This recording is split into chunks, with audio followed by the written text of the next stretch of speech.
Good morning students. कल से हम लोगों ने लखनवी अंदाज पाठ पढ़ना शुरू किया है और इसके तहत लखनवी अंदाज पाठ के लेखक यशपाल के बारे में कल हम लोगों ने पढ़ा। आइए आज लखनवी अंदाज का रचना पाठ करते हैं। यह पाठ दरअसल व्यंग है और इसे पढ़ते हुए कहानी सा भी आस्वादन होता है। मुफस्सिल की पैसेंजर ट्रेन चल पड़ने की उतावली में फुंकार रही थी। आराम से सेकंड क्लास में जाने के लिए दाम अधिक लगते हैं। दूर तो जाना नहीं था, भीड़ से बचकर एकांत में नई कहानी के संबंध में सोच सकने और खिड़की से प्राकृतिक दृश्य देख सकने के लिए टिकट सेकंड क्लास का ही ले लिया। गाड़ी छूट रही थी। सेकंड क्लास के एक छोटे डिब्बे को खाली समझकर जरा दौड़कर उसमें चढ़ गए। अनुमान के प्रतिकूल डिब्बा निर्जन नहीं था। एक बर्थ पर लखनऊ की नवाबी नस्ल के एक सफ़ेदपोश सज्जन बहुत सुविधा से पालथी मारे बैठे थे। सामने दो ताजे चिकने खीरे तौलिए पर रखे थे। डिब्बे में हमारे सहसा कूद जाने से सज्जन की आंखों में एकांत चिंतन में विघ्न का संतोष दिखाई दिया।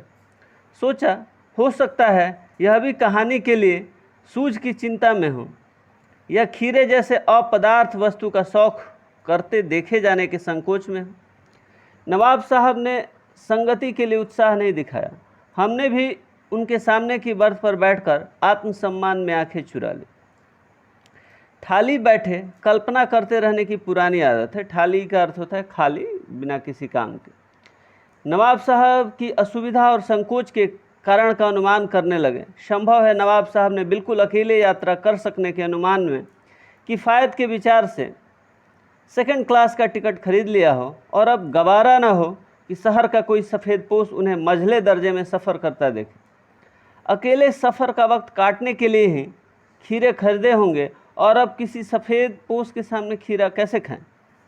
हम कनखियों से नवाब साहब की ओर देख रहे थे। नवाब साहब कुछ देर गाड़ी की खिड़की से बाहर देखकर स्थिति पर गौर करते रहे। ओह, नवाब साहब ने सहसा हमें संबोधन किया। अदाब अर्ज जनाब, खीरे का शौक फरमाएंगे। नवाब साहब का सहसा भाव परिवर्तन अच्छा नहीं लगा। भाप लिया, आप शराफत का गुमान बनाए रखने के लिए हमें भी मामूली लोगों की हरकत में लथेड़ लेना चाहते हैं। जवाब दिया, शुक्रिया, किबला शौक फरमाएं। नवाब साहब ने फिर एक पल खिड़की से बाहर देखकर गौर किया और दृढ़ निश्चय से खीरे को नीचे रखा, तौलिया झाड़कर सामने बिछा लिया।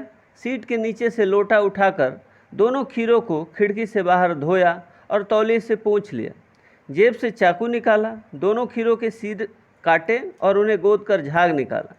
फिर खीरों को बहुत एहतियात से छीलकर फांकों को करीने से तौलिए पर सजाते गए। लखनऊ स्टेशन पर खीरा बेचने वाले खीरे के इस्तेमाल का तरीका जानते हैं। ग्राहक के लिए जीरा मिला नमक और पीसी हुई लाल मिर्च की पुड़िया भी हाजिर कर देते हैं। नवाब साहब ने बहुत करीने से खीरे की फांकों पर जीरा मिला नमक और लाल मिर्च की सुर्खी बुरक दी। उनकी प्रत्येक भाव भंगिमा और जबड़ों के स्फुरण से स्पष्ट था कि उस प्रक्रिया से उनके मुख खीरे के रसास्वादन की कल्पना से प्लावित हो रहा था, यानी उनके मुंह में पानी आ रहा था। हम कनखियों से देखकर सोच रहे थे, मियाँ रईस बनते हैं, लेकिन लोगों की नज़रों से बच सकने के ख्याल से अपनी असलियत पर उतर आए हैं। नवाब साहब ने फिर हमारी ओर देख लिया। वल्लाह शौक कीजिए, लखनऊ का बालम खीरा है। नमक मिर्च छिड़क दिए जाने से ताज़े खीरे की पनियाती फांके देखकर पानी मुंह में जरूर आ रहा था, लेकिन इनकार कर चुके थे। आत्मसम्मान निभाना ही उचित समझा। उत्तर दिया, शुक्रिया। इस वक्त तलब महसूस नहीं हो रही, मैदा भी ज़रा कमज़ोर है। तलब का अर्थ होता है खाने की इच्छा और मैदा यहाँ डाइजेशन क्षमता से है, कैपेसिटी। किबला शौक फरमाएं, यानी आप खाइए। नवाब साहब ने सतृष्ण आँखों से, यानी ललचाई नज़रों से नमक मिर्च के संयोग से चमकती खीरे की फांकों को की ओर देखा। खिड़की के बाहर देखकर दीर्घ निश्वास लिया। खीरे की एक फांक उठाकर होठों तक ले गए, फांक को सूंघा, स्वाद के आनंद में पलकें मूंद गए, मुंह में पानी भर आए, पानी का घूंट गले से उतर गया। तब नवाब साहब ने फांक को खिड़की से बाहर छोड़ दिया। नवाब साहब खीरे की फांकों को नाक के पास ले जाकर वासना से रसास्वादन कर खिड़की के बाहर फेंकते गए। नवाब साहब ने खीरे की सब फांकों को खिड़की के बाहर फेंक कर तौलिए से हाथ और होंठ पोंछ लिए और गर्व से गुलाबी आंखों से हमारी ओर देख लिया, मानो कह रहे हैं यह है खानदानी रईसों का तरीका। यानी खानदानी जो रईस होते हैं वो खाते नहीं हैं, सूंघ करके फेंक देते हैं और ऐसे उनका पेट भर जाता है। नवाब साहब खीरे की तैयारी और इस्तेमाल से थक कर लेट गए।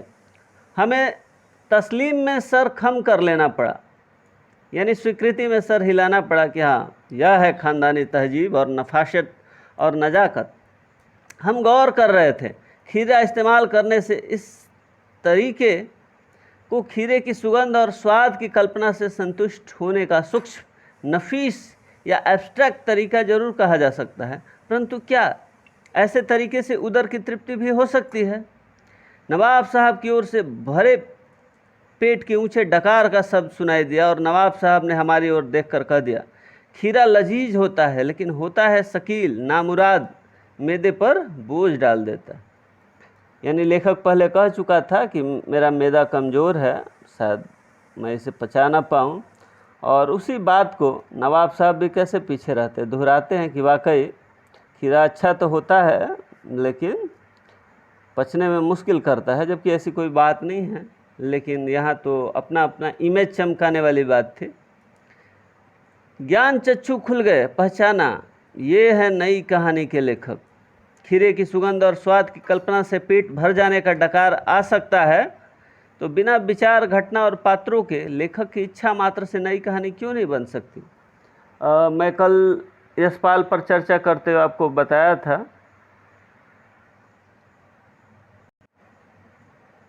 कल लेखक यशपाल पर चर्चा करते हुए मैंने बताया था कि यह व्यंग्यात्मक निबंध उन्होंने जब 1950 के आसपास हिंदी साहित्य में नई कहानी और नई कविता आंदोलन चल रहा था, ऐसे उस गुट में शामिल लेखकों का मानना था कि कहानी बिना विचार, बिना घटना, बिना पात्रों के भी लिखी जा सकती है। लेकिन जो पुरानी पीढ़ी के लेखक थे, जिसमें यशपाल भी शामिल थे, और ऐसे लोगों का मानना था, या साहित्य के जो आलोचना के नियम है या साहित्य के जो उपादान है उसमें कुछ कहानी के तत्व माने गए हैं, और माना जाता है कि किसी भी कहानी में एक घटना होती है, एक विचार होती है जिसे लेखक साझा करना चाहता है, और इसके अलावा कुछ पात्र होते हैं और उस पात्र के जीवन में शामिल घटनाओं के इर्द गिर्द ही वो कहानी का खाका बुना जाता है।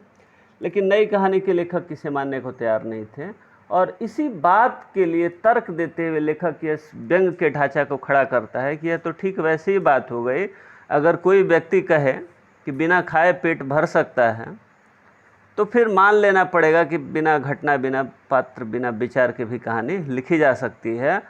और नवाब साहब के रूप में लेखक उस नई कहानी लेखक के रूप को ही खड़ा करता है, और एक तरह से व्यंग करते हुए कहता है कि जैसे नवाब साहब बिना खीरा खाए खीरा का सुगंध लेकर के डकार ले सकते हैं, तो शायद इसी तरीके से नई कहानी के लेखक भी बिना घटना, बिना विचार, बिना पात्र के कहानी लिख लें। लेकिन हम सामान्य जन बिना खाए तो पेट भरने की उम्मीद और कल्पना नहीं कर सकते।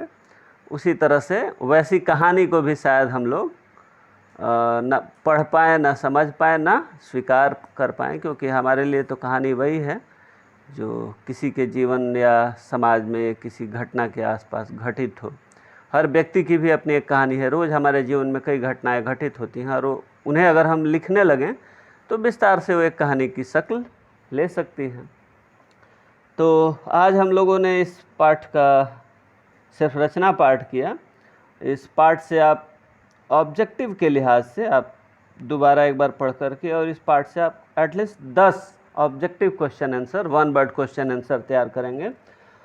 कल इस पाठ पे हम लोग इसकी पाठ की संदर्भगत जो व्याख्या है और इस पाठ पर चर्चा करेंगे, और उसके बाद क्वेश्चन आंसर वगैरह करेंगे। लेकिन आज के लिए इतना ही है कि आप इस पाठ को एक बार दोबारा पढ़ेंगे, और इस पाठ के अंदर से इंटरनल जो क्वेश्चन होता है, 1 वर्ड क्वेश्चन, ऑब्जेक्टिव क्वेश्चंस, वो तैयार करेंगे। धन्यवाद।